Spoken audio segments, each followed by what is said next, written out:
So good afternoon, everybody. The Anglo-Israel Archaeological Society is delighted to welcome Professor Shimon Gibson today, who will be talking to us on the archaeological work at Mount Zion in Jerusalem over the last 40 years. Those who don't know me, my name's Anthony Rabin. I'm Anglo-Israel's treasurer, and indeed I'm your chair for this evening. I'm standing in for Sarah Pearce, Anglo-Israel's chair, who has, believe it or not, a prior engagement, but with Melvyn Bragg of the BBC to join a panel of experts for a recording of an episode of In Our Time on the Dead Sea Scrolls, to be broadcast later in this year. So do watch out for that. However, before introducing Shimon to you all, I just wanted to briefly explain a few technical things, albeit the world of Zoom is now reasonably familiar to us. Your video screen has today been turned on entry to the Zoom meeting. However, if you'd like to switch this off, then you'll need to click on the video tab. I would, however, encourage you to let others have the benefit of seeing you, as it gives a more personal atmosphere to the lecture, unless you're having bandwidth problems. All microphones have been switched to off to reduce background noise, and do please keep your microphone off unless invited to turn it on. We'll be allowing plenty of time for questions of Shimon after the lecture. If during the lecture, or indeed after, you think of a question that you'd like to ask, do this via the chat function button, which you'll find in a row with the other buttons, possibly via a More function. If during the presentation you press on this, a chat bar will appear, and you can type in your question. Once you've finished typing, press Enter. Then, after the lecture, I will either present the questions directly to our speaker, or I may well call on you to ask the question yourself. Please note that the session will be recorded and will be available on our website, firstly to members and then to the general public. And if you missed indeed any of our previous lectures, do check out the website to access the recordings. One further matter, we're a charity and rely on membership fees and generous donations to continue our activities of lectures, grants to students to go on digs in Israel, and lastly, but by no means least, to publish our peer-reviewed journal Strata. As a member, not only do you help fund our activities, but you get a copy of Strata as well. If you're watching and you're not a member, I do urge you to join by getting in contact with our administrator, Sheila Ford, whose email you already have, and I might say the cost is very reasonable. So enough of the adverts, and on to introduce Shimon. Shimon Gibson is Professor of Practice in History and Archaeology in the History Department of the University of North Carolina at Charlotte. Between 1989 and 95, he was the archivist of the Palestine Exploration Fund, and he obtained his PhD in 95 in Landscape Archaeology of the Southern Levant here in London at the Institute of Archaeology, University of London. From 1996 to 99, he served as Assistant Director of Excavations and the Surveys Department of the Israel Antiquities Authority, and from 2000 to 2017, he headed the Archaeology Department of the University of the Holy Land in Jerusalem, as well as being a Senior Associate Fellow at the American W.F. Albright Institute of Archaeological Research there. Following a year as a visiting professor at the University of North Carolina in Charlotte, he was appointed Professor of Practice there in 2017. Shimon is a distinguished archaeologist who over the past 25 years has conducted numerous archaeological excavation projects and field surveys in Israel. He has directed excavations at Sataf Modain, Suba and in Jerusalem, and is currently co-director of the Mount Zion project there, the subject of today's lecture. He's the author of more than 100 research articles and the author of 2 scientific monographs on the antiquities of Jerusalem, as well as co-editing the Archaeological Encyclopedia of the Holy Land and the Illustrated Dictionary and Concordance of the Bible, along with a book on the 19th century photographs of Jerusalem held by the Palestine Exploration Fund. His book, The Final Days of Jesus, The Archaeological Evidence, published in 2009, has been translated into 9 languages, and other books that he's authored on Jerusalem have attracted wide readerships. Shimon has also been closely associated with the Anglo-Israel Archaeological Society for a very long time.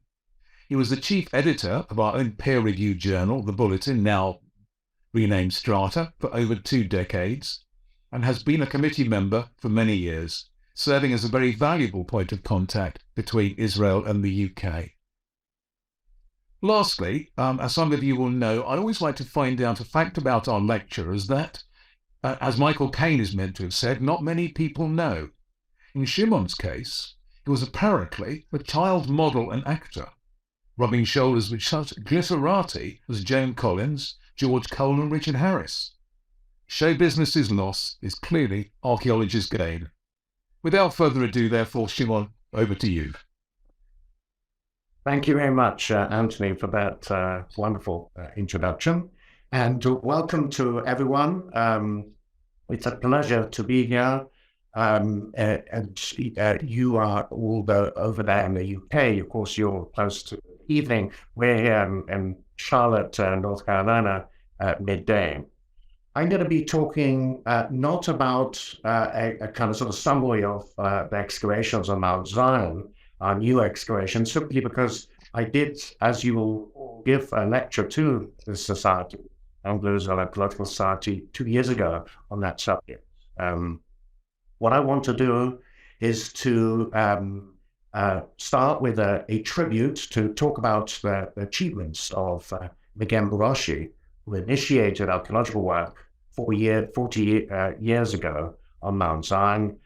I'll then want to talk about a specific period represented in archaeology of Mount Zion, and I think I'll talk specifically about the Iron Age because it's a subject that is very interesting, and it's something that is linked to the coming goals of this summer when we begin our excavations at Mount Zion. And so I'll end talking about some of the goals of our excavations on Mount Zion in July when we start digging. So I'm going to share the screen now, and I hope that it'll come up perfectly. Can you all see? Anthony, can you wave? Yes, I can do all of that. Thanks, Shimon. Okay. Well, thank you. Okay. So as I said a moment ago, I'd like to start with a tribute to Magen Broshi. When you think about the archaeology of Jerusalem, you think of Benjamin Mazar and all the way through to his successor,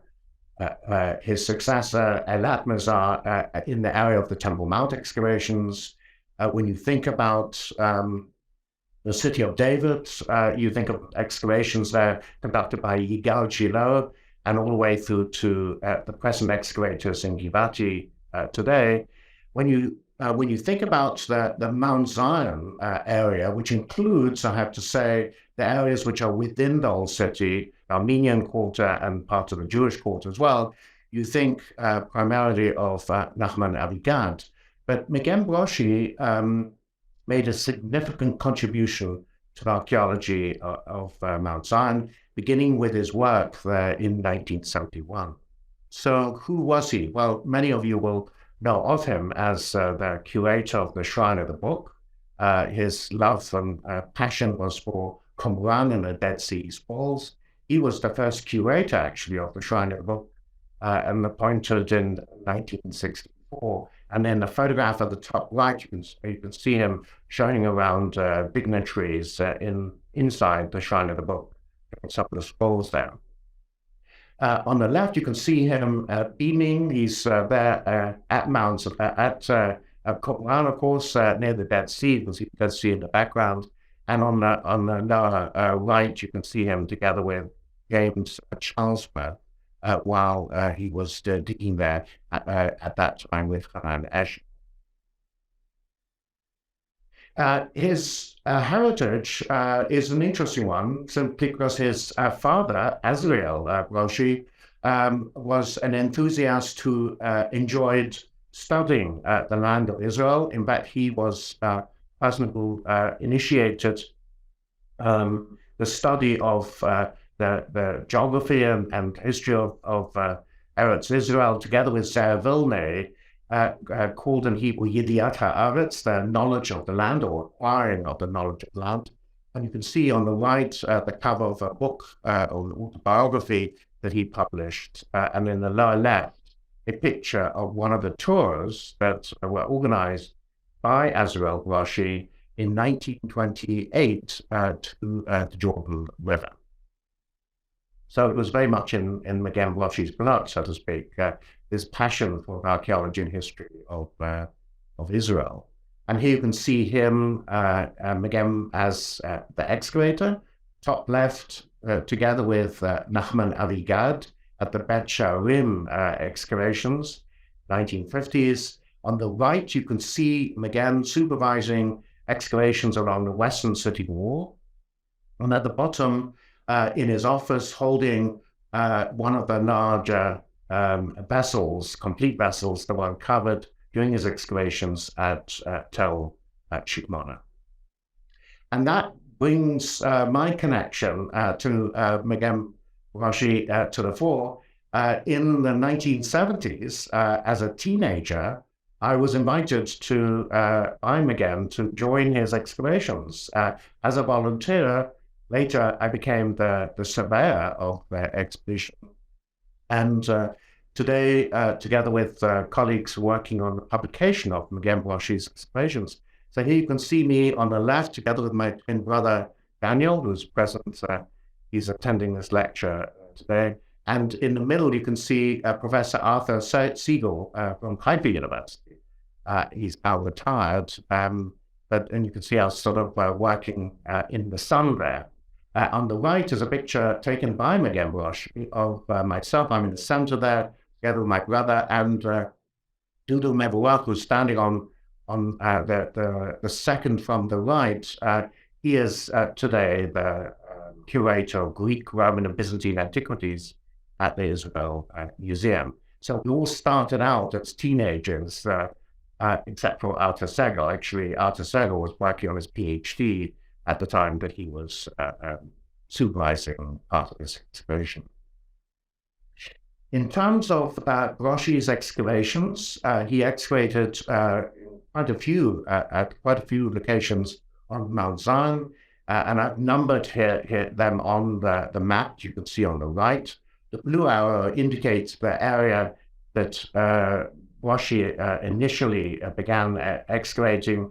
We have continued those excavations. But as you can see, he dug in an Armenian garden together with Dan Bad. And number 2 represents the area of his House of Caiaphas excavations. That's in the courtyard of St. Saviour's, the Armenian area on the summit of Mount Zion. He excavated along the entire length of the western city wall, from the citadel, all the way to the south-west corner of the old city.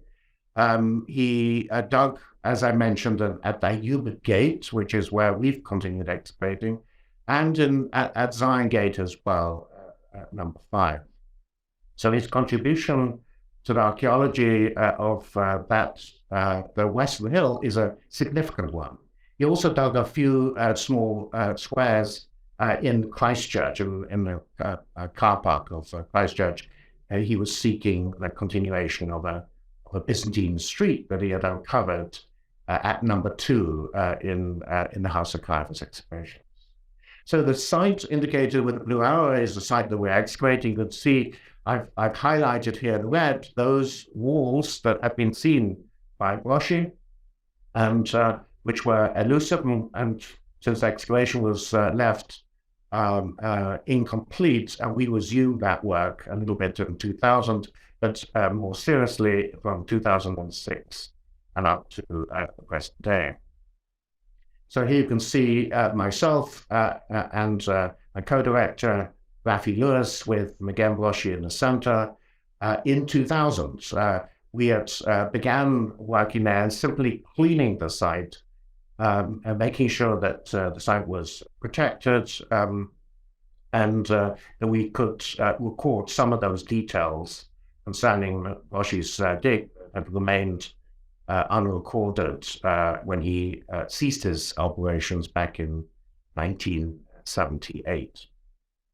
So we're going to be talking at this stage of the lecture about the Western Hill, and there are so many periods represented there from the Iron Age. Actually, there are even artifacts that go back to the Neolithic and Chalcolithic periods, but they're far few between, so I'm not going to deal with those. But the first major period of settlements represented the Western Hills from the Iron Age, from the late 8th to the 6th centuries BCE.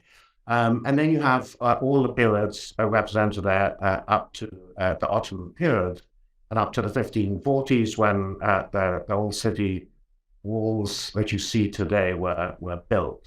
And for that purpose, to talk about all of the finds on Mount Zion and every single period, we'll be here for the next week. So I've decided I'm going to concentrate specifically on the Iron Age.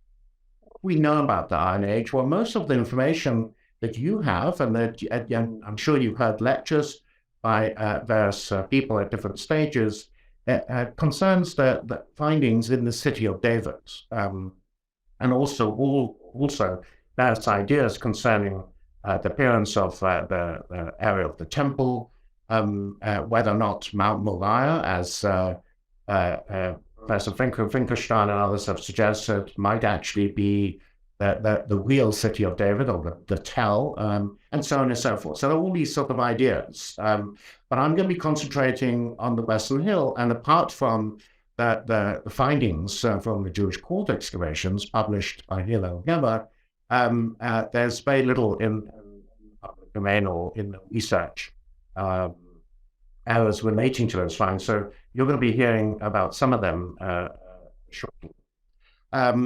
When we think about the City of David excavations, of course, there are a lot of archaeological remains that have been uncovered. It has been a focus of attention for researchers from the very beginning of the 20th century, from the time of McAllister and Duncan. And my map of showing Iron Age Jerusalem on the left, I've highlighted in blue a little square showing some of those remains that you can see in that map on the right, which surrounds the Gihon spring. You've got the tunnels and the overlying fortifications all the way up to the area of Area G and other finds as well. So there are some rich findings in the city of David, and I've just listed them here because I want us to be able to compare some of, to equate some of those findings with those that have been made on the Western Hill as well. So let's just list them. You have fortifications, public dwellings. We're talking about the city of David specifically, domestic dwellings, caves, installations, systems, a water spring system. Of course, that was the focus for many periods, because there's only that one spring that we know of, a Gihon spring, and that's on the east side of the city, at the foot of the city of David. Of course, there's Bir Ayu, which is towards the south, which unfortunately has been little studied, which may be a secondary spring. And then, of course, you have architectural fragments, toilet seats. So you can see at the bottom on the far right, a very beautiful stone toilet seat, which was excavated by Captain Montague Parker in 1909 to 11, but for various reasons, perhaps goodish, was never published. And it in terms of Iron Age toilet seats that we know of, and there are quite a few of them nowadays that have been published, this is the nicest, in my opinion. But it was published recently in an article which I published in Palestine Exploration Fund. On the left, you can see something which we don't have the likes of on the Western Hill, this monumental stone-cut inscription which comes from the Silat Tunnel. The reason I put it in here is because very few people have seen this. Usually you see an image of the inscription as it was cut out of the wall and is now in the Istanbul Museum. This is a photograph of a squeeze which was made by Charles Clement Gano, and it's quite interesting because it shows you all sorts of beaches, fissures, and such like. So I just bring that to your attention. It's worthy of further research. And of course, then you have pottery assemblages, ostraca and boule, and such like have been found on the Western Hill. In terms of the temple, just to get this sort of balance, since we're talking about the Iron Age city, very little is known, of course, owing to political sensitivities. It's not possible to excavate on Temple Mount, and there have been substantial changes to that whole area from the time of the Hasmoneans and Herod the Great onwards, all the way up to medieval periods. However, this is a subject for a different lecture and subject of publication I'm working on. I think there's enough evidence to be able to allow us, owing to some of the subterranean sort of features there, to reconstruct the area of the enclosure of the temple, and also the possible location of the Solomonic palace and to its south. The red stars that you see on my map here represent areas where Iron Age pottery was found. The star to the left represents a layer of soil which was published by Yuval Baruch and his colleagues fairly recently, and the star to the right, to the above it, it represents the evidence produced by Cedric Norman Jones in 1946. And this material was never published and will be appearing. So now we come to the Western Hill. And what I would like to do is to go through the various sort of opinions of different scholars going all the way back to the 19th century as to the extent of the Iron Age city. And you can see right from the outset, in the late 19th century, it was quite expansive. It included all of the Western Hill. The reason for that was because of the misunderstanding as to where Mount Zion was originally located. Of course, with the early 20th century excavations that took place to the south of the Temple Mount of today, that view changed. And as you can see in the map on the far right that was produced by Professor Abiyana, 1956, in his Sefer Yerushalayim, that the consensus of opinion among scholars was that this was the Old Testament city, the Iron Age city, was located in the area now called the City of David, the southeastern hill extending to the south of Mount Moriah, on which the temple was built. And this was the opinion that continued all the way through the 1960s, when Kathleen Kenyon was excavating in Jerusalem. The map on the left of the dates that you see at the top here represent the dates of her publications, 2 books she produced on Jerusalem, on the results of her excavations. And you can see the one on the left shows the common understanding of Jerusalem being restricted to the southeastern hill, to the area of the City of David of today. And then on the right, you can see a change as a result of the discovery of this excavated wall, which was made by Nahman Abigat in the Jewish Quarter in the early 70s. And so she had to then expand on her map and publish a version here. She was still a minimalist and wanted to keep it as small as possible. This, of course, changed with the further extension of the broad wall, as we'll talk about that in a minute, towards the west. And as you can see, most scholars saw the Western Hill in its entirety as being incorporated within the Iron Age city. We're talking about the Iron Age city of the late 8th to 6th centuries BCE. Those opinions were put forward. Sometimes there were those who saw it as running roughly along the western city wall of today, and some saw it, like myself, as being further to the east, perhaps in the Armenian Garden, and others, such as seeing it as running further down slope, which is actually impossible, as you'll see, because of the presence of Iron Age tombs. And you can see another set of maps published by different scholars, ending up with this map of Eberstein in his book on sort of summing up that history of Jerusalem, published in 2017. Recently, in 2021, a new article was published by Dieter Viehfelger of the German Institute of Archaeology, Jerusalem, suggesting that maybe it is time to go back to the minimalist point of view. And he published an article. His map, as you can see, published on the one that he published on the left, excludes Mount Zion. And since he used as the background a wooden map, a model actually of Jerusalem made by Conrad Schick on the second number bit, in order to clarify where he thinks those walls are, I've added on to my own map on the right in yellow. Okay, you can see the outline of the walls, and straight away you'll see that the southern part of Mount Zion is excluded from the city. He has it running along the southern old city wall today, and then extending all the way down to Siloam. So it really begins with Nachman Avigat and the discovery of the broad wall in the Jewish quarter. You can see Nachman Avigat here on the right, examining pottery. The broad wall is a substantial fortification, but then the northern, the need to protect the northern side of Jerusalem was paramount and exists throughout the period, actually.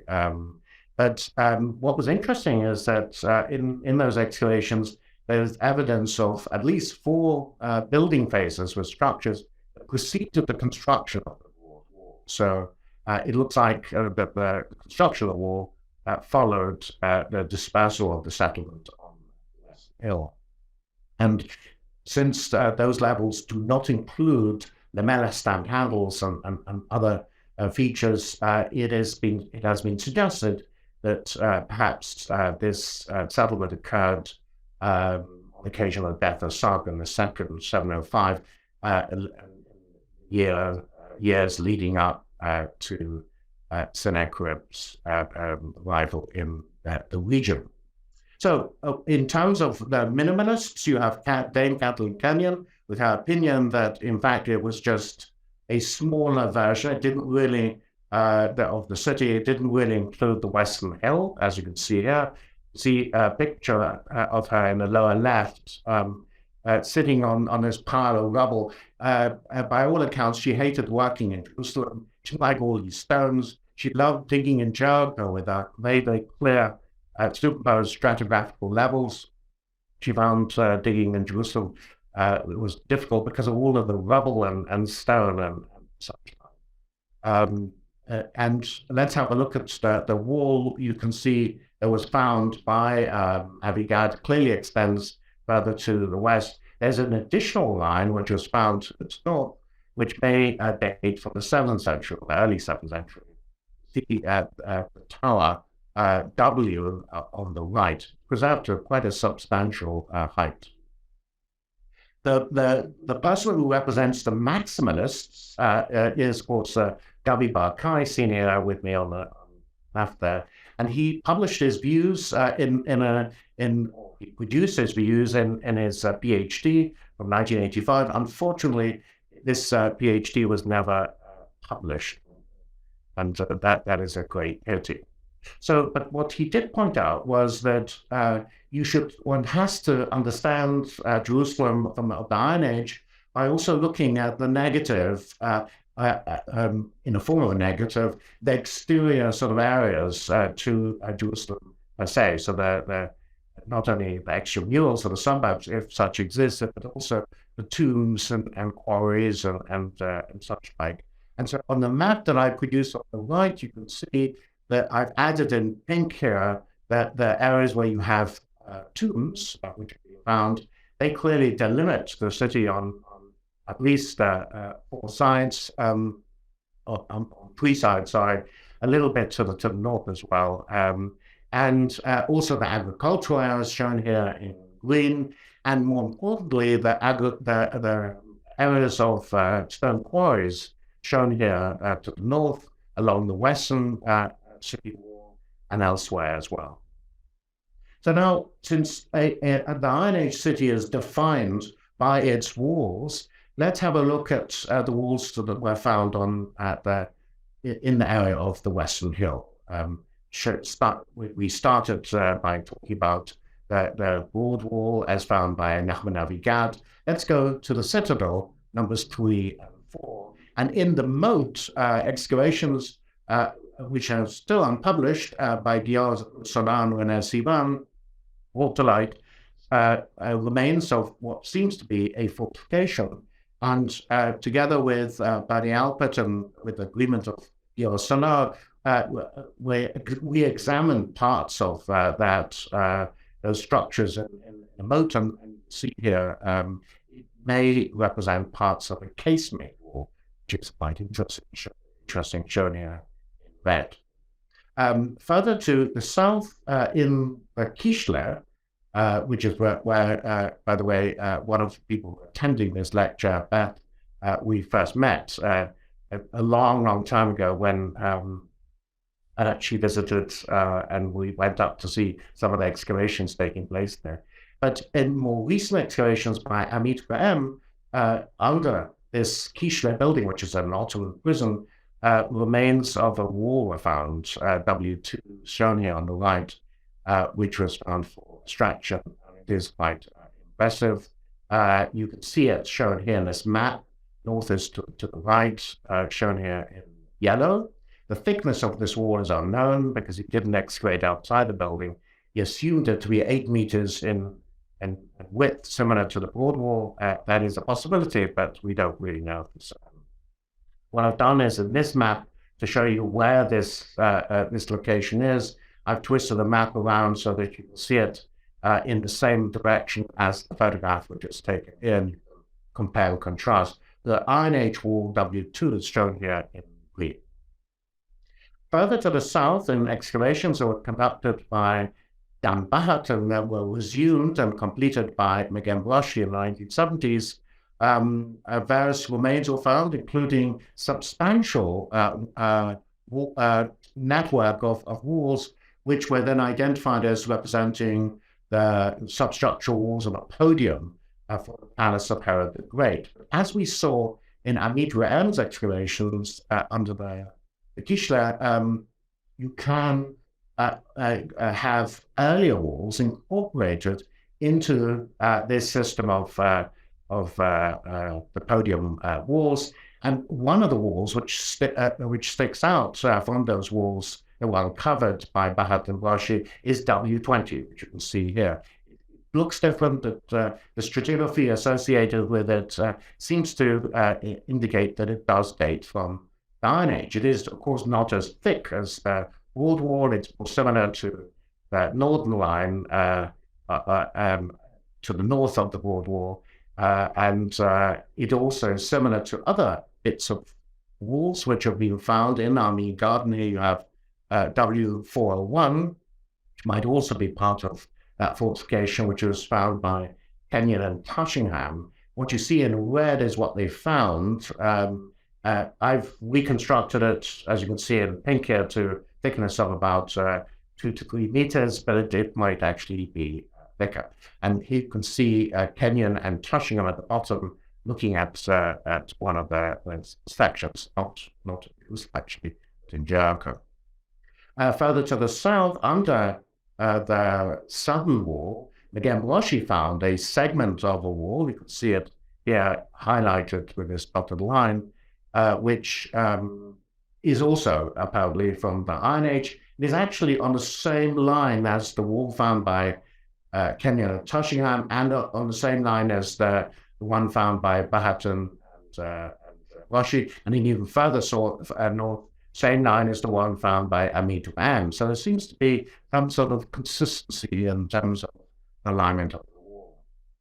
So this, ladies and gentlemen, shows you a kind of sort of general view of the southwestern hill, or the western hill, the Army Garden in the foreground, and I've highlighted it to indicate those features.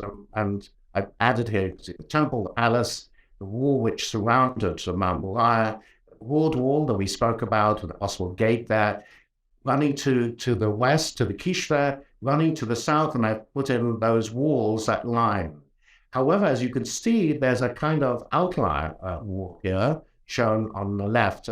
That is because of the results of the re-investigation of the results of Magen Broshi's excavations towards a final publication that we'll be doing in recent years. So let's have a look at some of those results. First of all, one has to point out that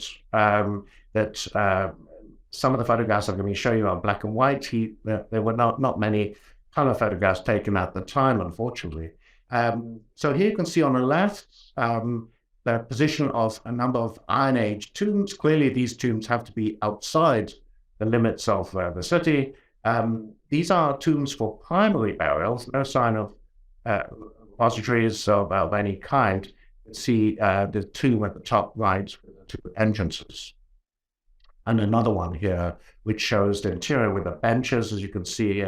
This is not actually a repository, it's just a little niche there, but you have these headrests on the platform. What did he find to the south of those tombs? The tombs I spoke about are situated over here.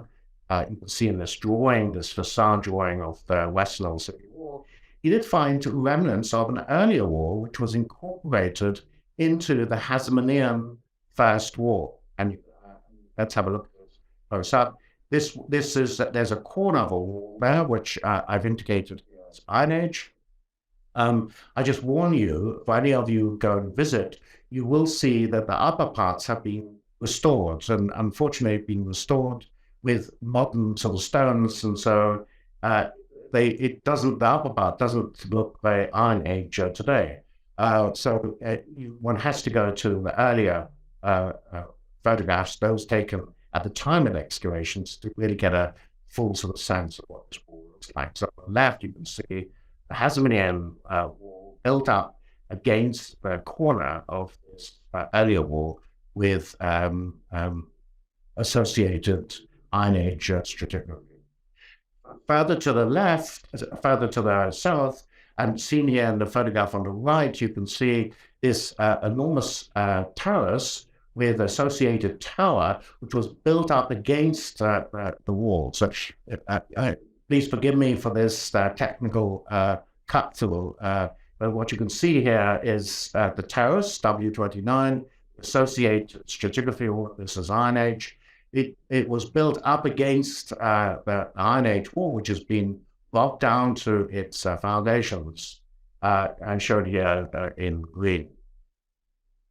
Further to the south, Broshi uncovered an amazing industrial building, shown here in this map, which has a doorway, internal platforms, plaster floors, a furnace or an oven, and all sorts of basins and channels of different kinds. The function of this industrial building is still unclear, perhaps a tannery.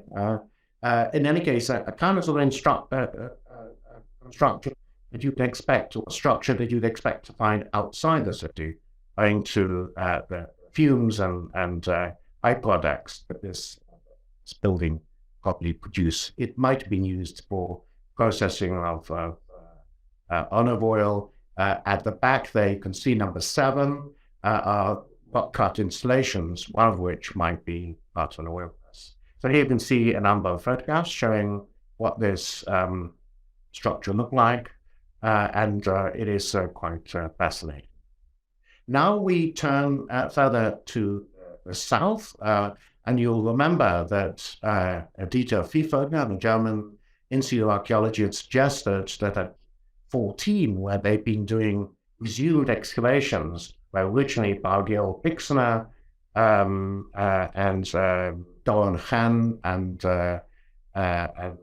others were digging, and they had identified what they thought was an Iron Age wall. It is now being re-excavated, and the current excavators claim that that isn't the case. Further to the southeast, at 15, Yechiel Zellinger for the Israel Diggers Authority has excavated, and he found something very interesting. May explain what was unclear in the excavations conducted by Pfeffer and his colleagues.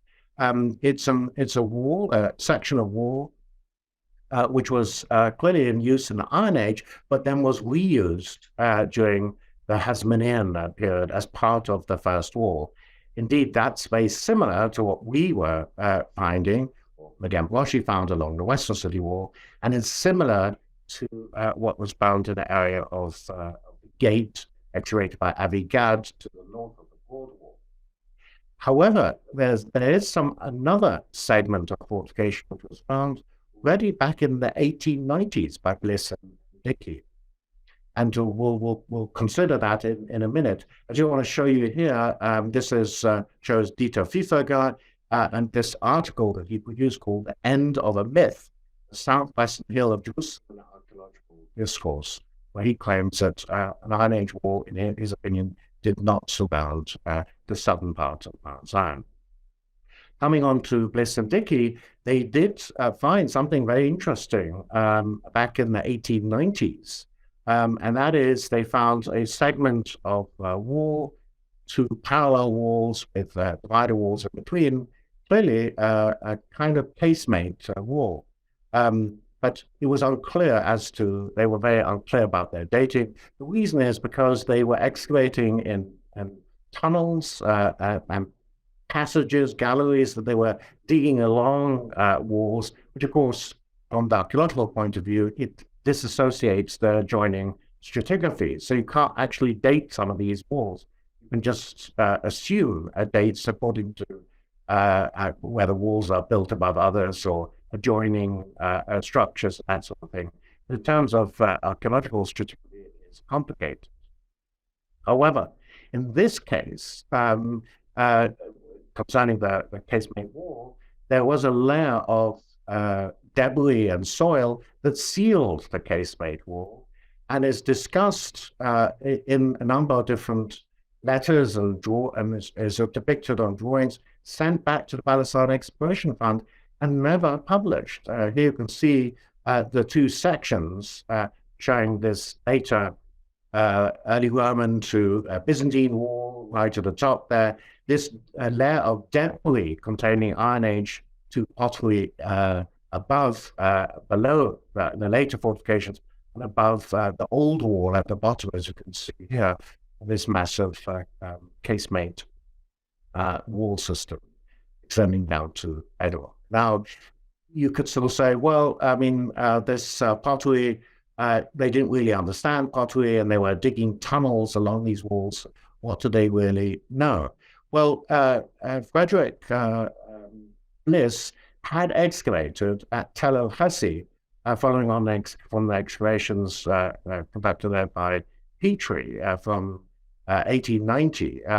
And Bliss was excavating there, and he stripped the tell layer by layer and came across the Iron Age level air stratum, the city, he called it City 7, which is equivalent of recent excavations by Tombs, Blakely and others, their stratum 9A, which they date to the 8th century BCE. So owing to the quantity of pottery and the fact that this was in a fill which was sealing the casemate, I think it's a good suggestion that this might actually date from the Iron Age. So that brings us back to the minimalists' point of view in terms of the Iron Age city. On the left, you can see I've highlighted here in red the extent of the city as understood by Kathleen Kenyon,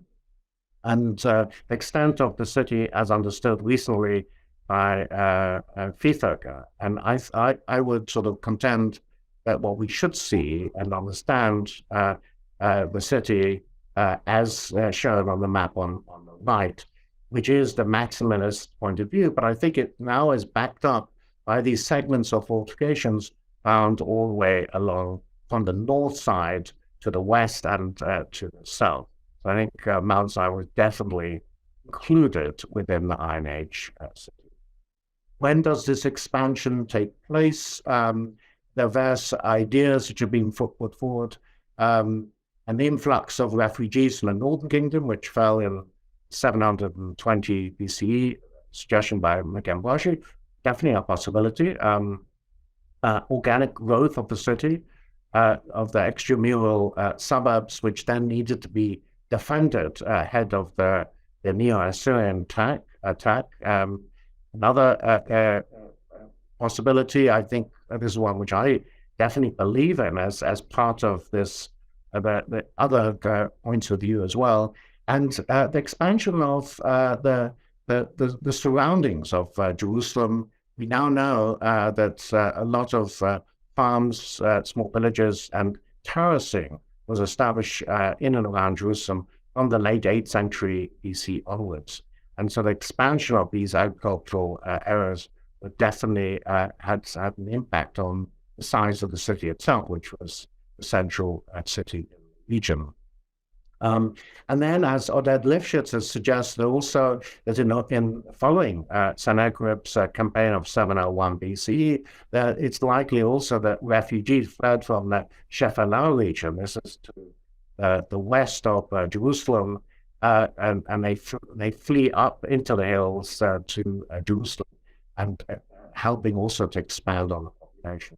So it's quite possible that all of these factors together were resulted in the expansion of the city from the area of the city of David, which was quite a small area. Very few people understand how small it is. You can walk in 10 minutes from the southern end, depending on how quickly you walk, was from the southern tip of the city of David down here, all the way up to the top here, to the Ophel. It can take you 10 minutes or so. So we're talking about a very small area. However, with expansion of the city, Jerusalem grew to such an extent that could have accommodated something like 20,000 or thereabouts. In terms of excavations on the summit of Mount Zion, I want to bring your attention to Magen Broshi's excavations that we're going to be starting to work on, since we inherited all of Broshi's materials for publication. In the House of Caiaphas excavations, Broshi got down to an Iron Age stratum. I just brought up here a locus 206, you can see indicated here in red. This is a general view of the excavations, and you can see quite a lot of pottery finds, including this inscribed weight, figurines, and such like were found. Clearly, Jerusalem expanded, became much more complex during the 7th century BCE. Jerusalem is destroyed at the possible earlier destruction, but somewhere 587, 586 BCE by the troops of Nebuchadnezzar II. And the question is always, what did Jerusalem look like following the exile? And there have been lectures recently by Frankenstein and Lifshitz who have suggested various ideas. One thing I can say, and that is as a result of the Western Hill excavations, and I've gone through, together with my colleagues, a lot of the material there, we do have Persian material. We do have post-exile materials there, not as has been indicated in certain publications. You can see here on the left, the stars indicate where we have Persian pottery. And I'm not talking about worn pieces of pottery just lying around. Somebody went up there in the Persian period and dropped a pot, and that's about it. No, these are large chunks of pottery. Indeed, also this silver Yahya coin, probably the earliest coin ever found in Jerusalem from the House of Caiaphas excavations. So I think in terms of my own views on this, the reconstruction of the walls of Jerusalem at the time of Nehemiah, as represented in chapter 3, verses 1 to 22, refers to the reconstruction of the Iron Age city walls, and not the reconstruction of the area around the city of David, but to the larger Jerusalem, the Jerusalem that existed and that incorporated the Western Hill. But this sort of changes things. And I think that there are quite a few scholars who have reached that conclusion on other grounds as well. So this is something to take into account. One thing which is interesting, and that is in the Hasmonean period, as we've seen in the Broshi excavations, and also in Zellinger's excavations on Mount Zion, and indeed in Nachman Abigad's excavations, the earlier Iron Age walls were obviously visible to considerable heights, and they were incorporated into the Hasmonean first wall, which was built roughly about 140 BCE or thereabouts. So here on the right, you can see the Iron Age, sorry, the Hasmonean tower with these drafted stones built up against the edge of the Iron Age tower. So they saw it. And this is quite clear from Josephus's description of the first wall. He says that it was an old wall. It was the most ancient of the walls. Going on to say, having been built by the kings, David and Solomon, and their successors. So these walls, the Iron Age walls, continued, were visible, very much so, throughout the Persian period and all the way down to the Hellenistic period. At the time, the first wall of Jerusalem was built. So now to conclude this lecture, I just want to talk a little bit about our current excavations and the hopes that we have for this upcoming season, July of 2023. Here you can see our excavations at the bottom of the slide, looking towards the north, Jewish quarter, with the Dome of the Rock on the far right and the Church of the Holy Sepulchre on the far left. These excavations were begun by Magen Broshi in the 1970s, were concluded in 1978, or rather left with lots of unresolved stratigraphical problems. Since we've taken over the responsibility for the publication of Broshi's excavations, we renewed work in the year 2000, but really just to clean up Broshi's site, look at recording some of the features, and then we resumed stratigraphical excavations on a larger scale in 2006, and they've continued all the way up to the present time. Last season was in 2019, and of course, because of the pandemic, we couldn't resume excavations. So I'm really looking forward to getting back into the field. These excavations are being directed with James Tabor and Rafi Lewis, who's attending this lecture today. So we're hoping to, we have a number of different goals. The first goal is to excavate the Iron Age remains, and as a follow-up to what we've just been talking about, the Iron Age city, want to know more about the stratum from the Iron Age.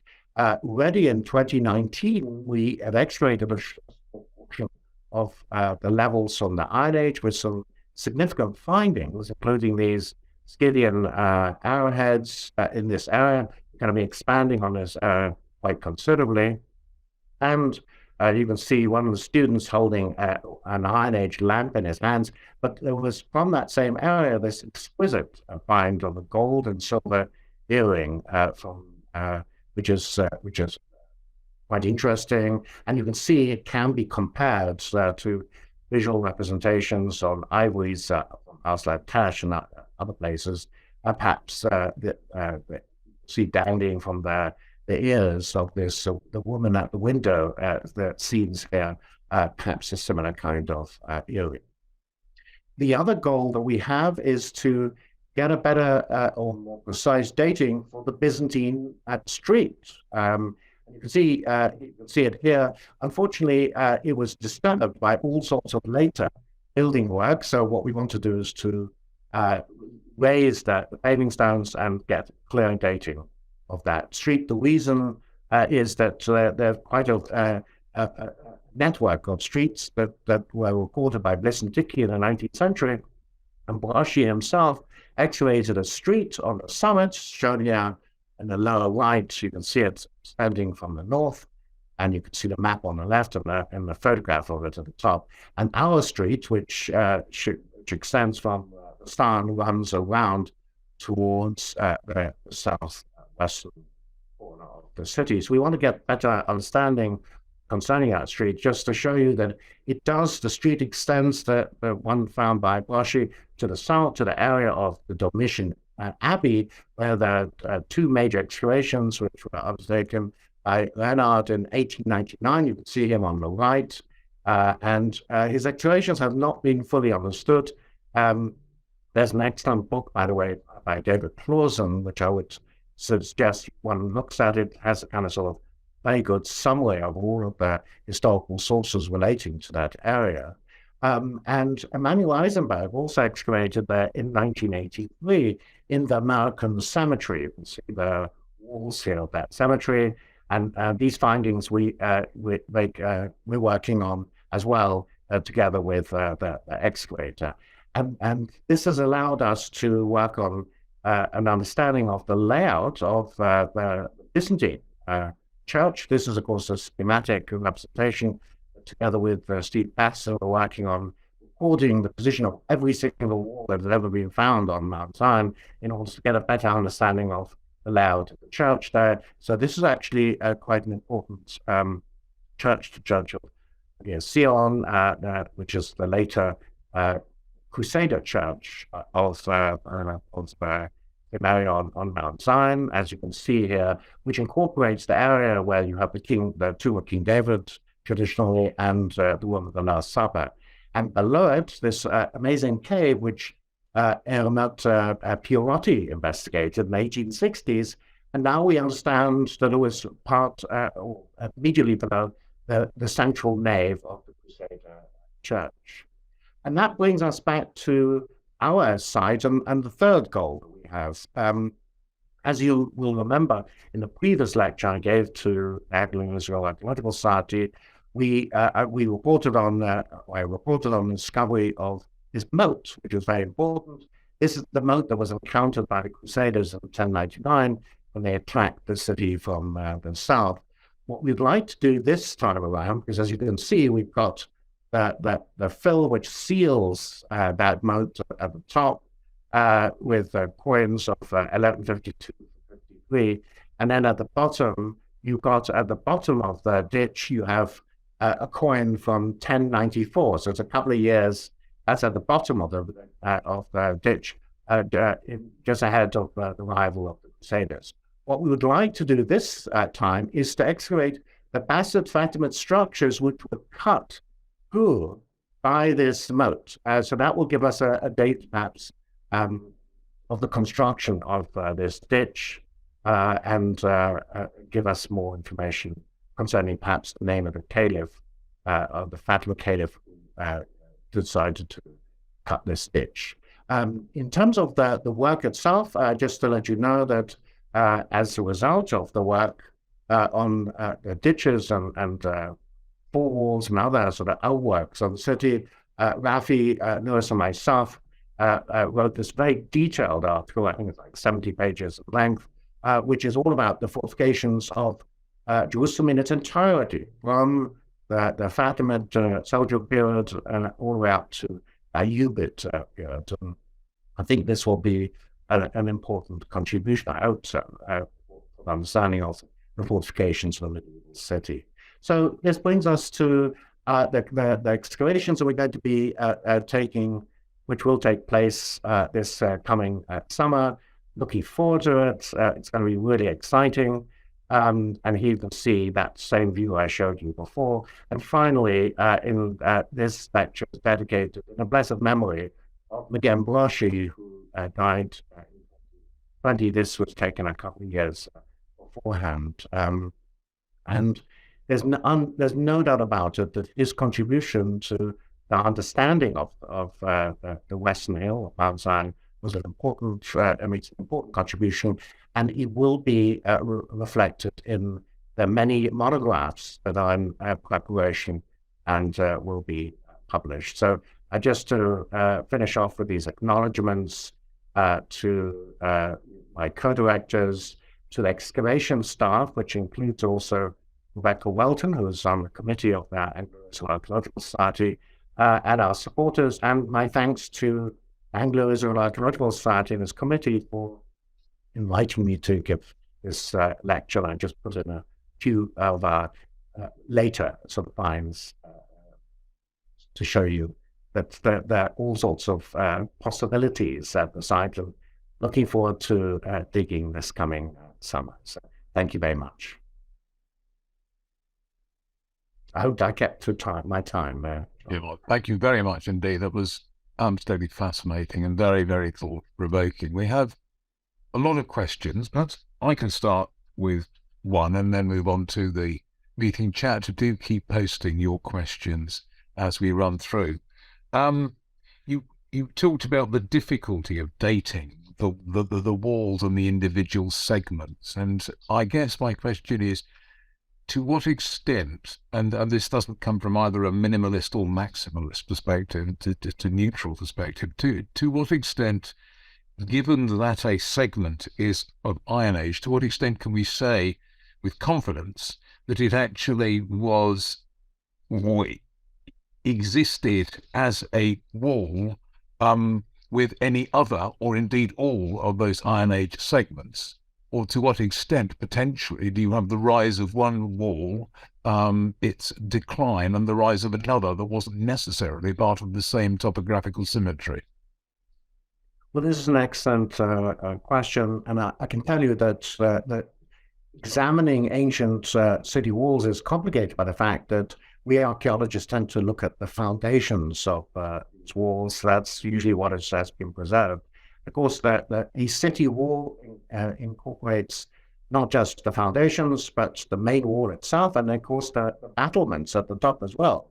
And so when you have a reference, let's say in Jeremiah, to the restoration of the walls, it doesn't really mean that they built a wall from scratch, all the way from the foundations up to the battlements. It might just be doing some patchwork sort of work and expanding the battlements a little bit and that sort of thing. So this is a problem.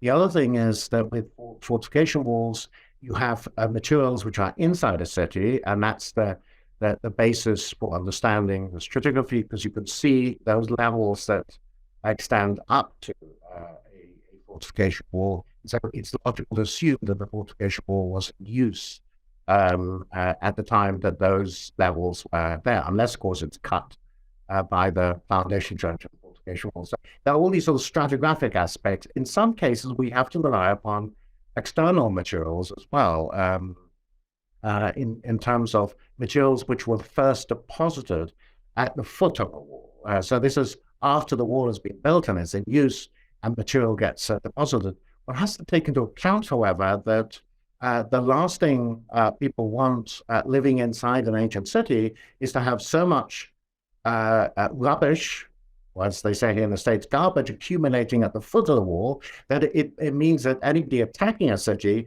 can easily climb up all this debris and rubbish and get to the battlements very easily. So there are lots of complications.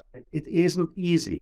One thing which has been clear, and that is the pattern of Iron Age fragments of walls which were incorporated within the Hasmonean.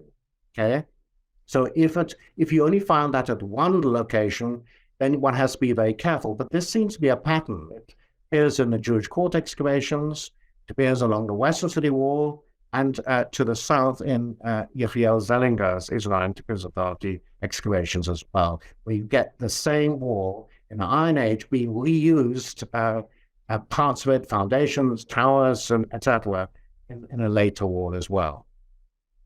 Thank you very much.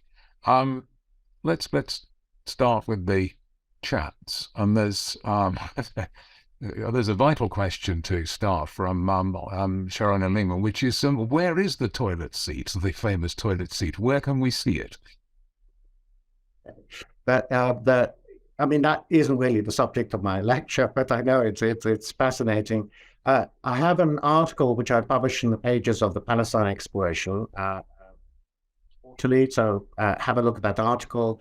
What was interesting is that for various sort of reasons, whether Buddhist or otherwise, it was not published at that time by Henri Vincent, who was the one who, the Dominican priest and scholar in Jerusalem, who then published the Parker's excavations. As you probably know, Parker was caught by local Muslims digging on the Temple Mount, was chased out of Jerusalem, ended up on his yacht, and then sailed and disappeared. But what was interesting is that he, from these archival sources I came across, he maintained his interest, and in fact, the publication in English, which has been attributed to Vincent, actually is probably written by Parker, or largely written by Parker, or at least edited substantially by Parker. As for the location of this toilet seat, we don't know. Oh, really? It was taken out and it disappeared.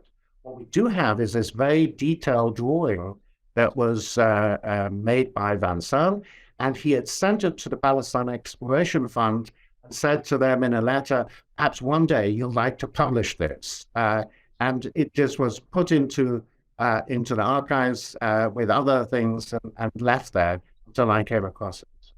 Until I published it. So this adds an enormous amount of information as to the whole subject of toilet seats during the Iron Age, which is a fascinating one. Indeed. So thank you for that.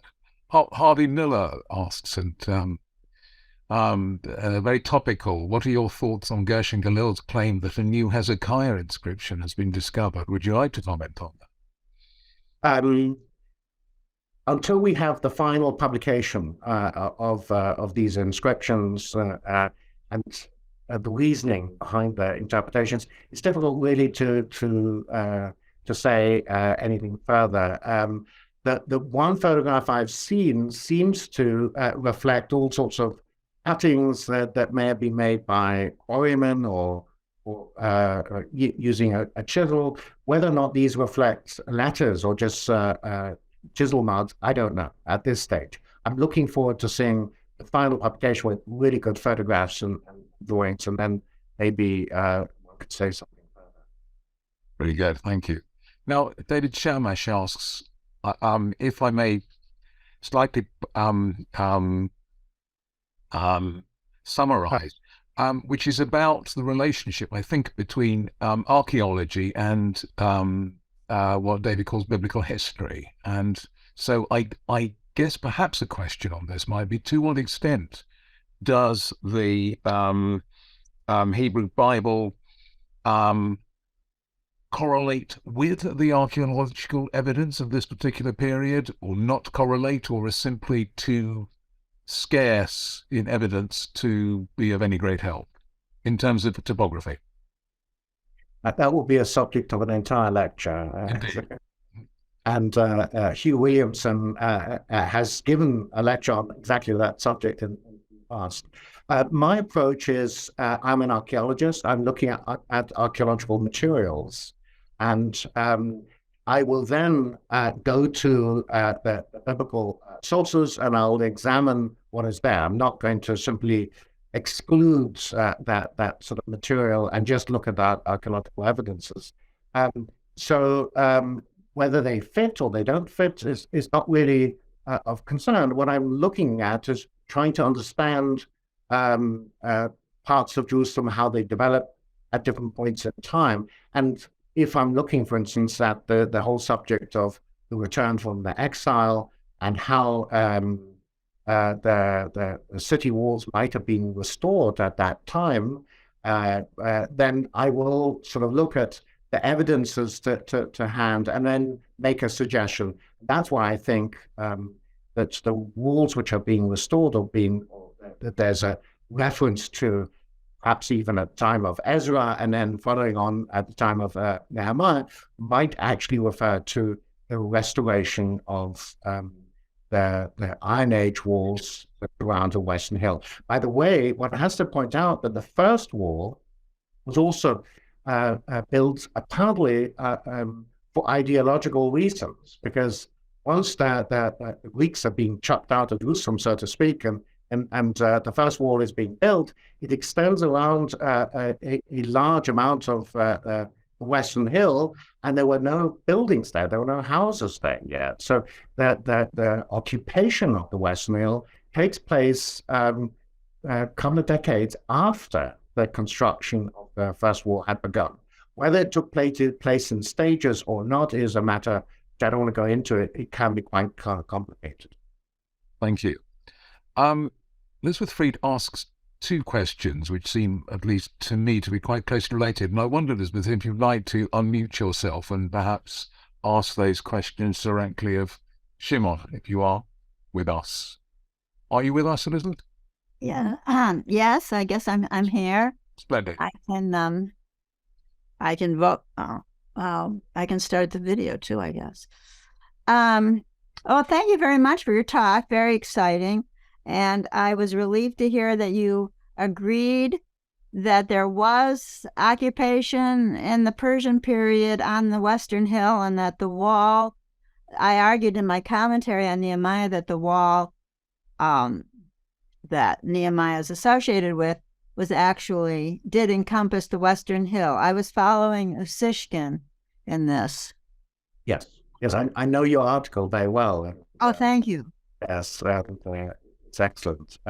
Yes, what we plan to do, and that's part of the work that I'm traveling out to Jerusalem together with my colleagues. We're going to be working on trying to retrieve all of the materials that we have from this period of time, and to collate it all and produce an article. Well, so instead of just inference, that I'll be able to give statistical information as to amounts of pottery and such like.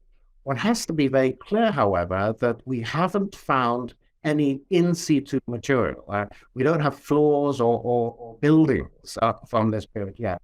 But since I think you get people living in the ruins of the Iron Age, and now as a result of the Givati excavations, they found that it's quite interesting that some simply went into the Iron Age buildings, the ruins, and reoccupied them. That might be the case on the Western Hill as well, especially around the gates, let's say, and since we don't have much information about that, and at specific locations that have yet to be excavated or that we haven't sort of covered yet. So who knows, maybe in the current excavations, we're going to be finding something, who knows. I'm always very positive. But thank you very much for your study. I look forward to reading your future articles. Thank you. Thank you for your comments. Thank you very much.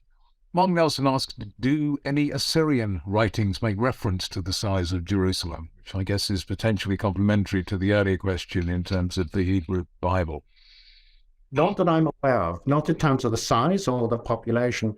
And of course, when it comes to population numbers, the different sort of figures which are bandied around. The question also is, to what extent was the interior of the city, within the city walls, totally covered? I mean, there could have been large open spaces and such like. So it's really difficult to know for certain. I estimate the population at between 9,000 or 10,000 or something like that in the late Iron Age, sort of between the 8th and 6th centuries BCE. But there's no absolute certainty on that. There's various population numbers differing one from the other, to be given by different authorities. Indeed, thank you. Now, I don't know whether Gary Ransberg has returned. He's had to step out. Gary, are you with us or not? And no, I am here. Excellent, very good. Would you like to perhaps pose your question yourself? Thank you, Shimon, for your lecture. My question is a sidebar question, only tangential to your excellent presentation. Thank you. I'm a non-specialist, but I've wondered this over and over again, and I have the opportunity to ask a real in-the-dirt archaeologist. All the maps, yours included, show the wall east-west, and then there's that little semicircle for the broad wall. Can you explain why the broad wall with the little bend and its location, and yet all the maps have this, and I know there's possibly a gate just to the north of the broad wall, but why the east-west wall and then the little semicircle there for the broad wall, which is obviously in situ, and therefore we know where it is? Thanks. Yeah. Well, thank you for that. And I apologize. In a previous location, I gave a lecture which is at the same time as yours, and so I wasn't able to attend yours. So I'm just going to show the PowerPoint. That's okay with you? So just going to share it so that we can I can explain that. Did it come up? It didn't come up. See. There we are. It has now. Yes. So. Yes. Let me see if I can expand on this. Okay. Can you see? Yes. Yes. But I'm not seeing it. So hang on a second. Let me try again. For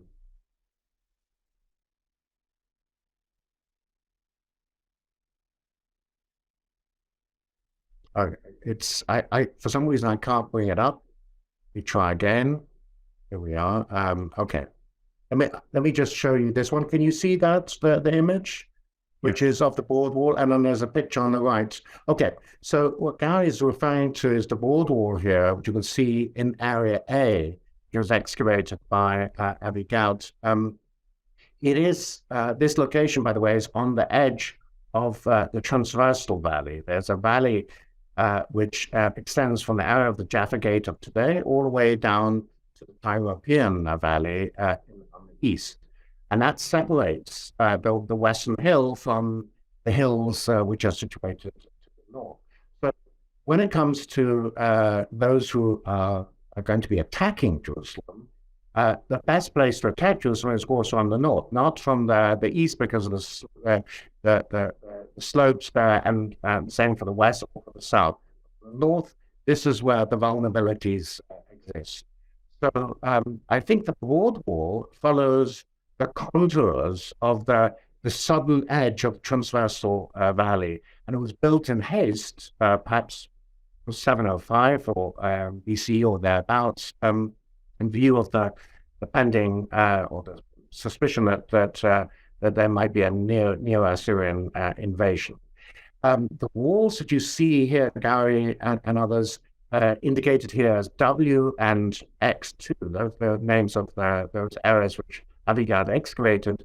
The walls there seem to be later in date than the board wall. So the idea is that the board wall is following the contours of the hill, and perhaps there was a gate there, and that eventually, when the northern wall was rebuilt on a sort of more or less a straight line, which is basically the same line which is followed by the Hasmoneans when they built their first wall, they leave the board wall behind, and they adopt a new line which traverses this little gully which extends from towards north, extending down into transversal valley.